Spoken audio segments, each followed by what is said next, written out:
আমি তো আসলে কোনো এজেন্সি না, আসলে পুলিশ বা র্যাব, এটা আসলে এটা আমার হাতে না, আমাদের বা আমার বা বিসিবির হাতে না। আসলে এটা আসলে পুরা ওই গভর্নমেন্ট লেভেল থেকে আসতে হবে ওই নিরাপত্তা দুই রকম। একটা হলো গিয়ে আপনার ক্লিয়ারেন্স ফ্রম লাইক জানি না, ও হয়তো বলেছে।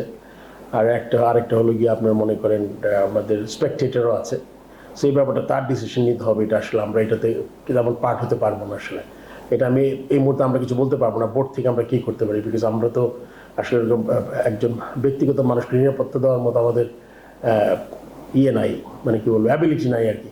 না, অবশ্যই না। আমি তো মনে করি আমরা এখানেই থাকি। এখন কার জন্য নিরাপদ কার জন্য অনিরাপদ এটা একটা আপেক্ষিক ব্যাপার আর কি। আমি মনে করি যে আপনার আপনি জানেন সাকিব আল হাসান আর আমরা যারা বসে আছি হয়তো সেম লাইনে নাই আমরা, তাই না?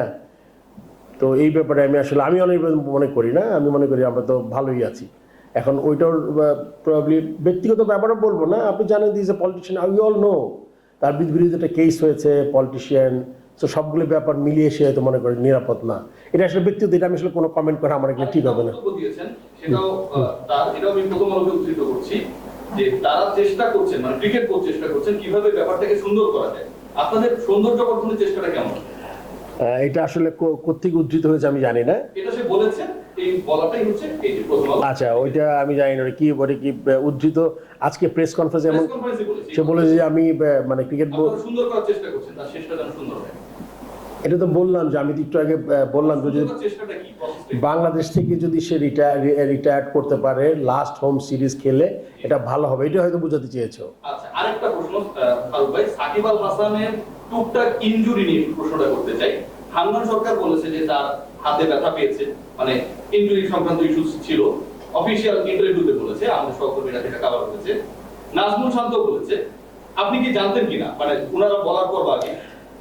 ইনজুরিটা আসলে ওর আঙ্গুলে একটা ইনজুরি ছিল, আমি শুনেছি। আচ্ছা, হাতুরা সিং শুনেনি ফারুক ভাই, কেমন লাগলো ব্যাপারটা?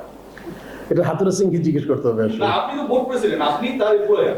তো একজন কোচ, তিনি সাকিবদের দেখভালের জন্য ওখানকার চিফ অথরিটি, তিনি জানেন না, আপনি বাংলাদেশে বসে আছেন।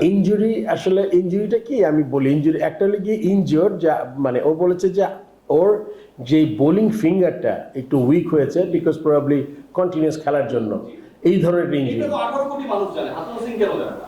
এটা তো অ্যান্সার আমি করতে পারবো না। আপনি দিবেন ফারুক ভাই, আপনি তার এমপ্লয়ার।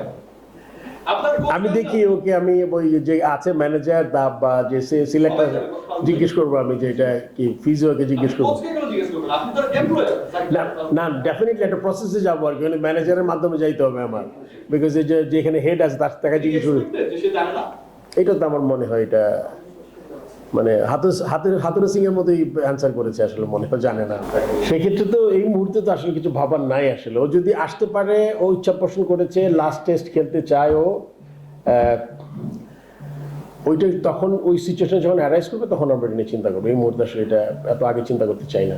এখান থেকে আমি কেমনে বলবো, still the match is like, হ্যাঁ, let the selector, team management injury বললো, এটা তো আমি এই মুহূর্তে বলতে পারবো না। If he plays that might be his last game, if he doesn't come.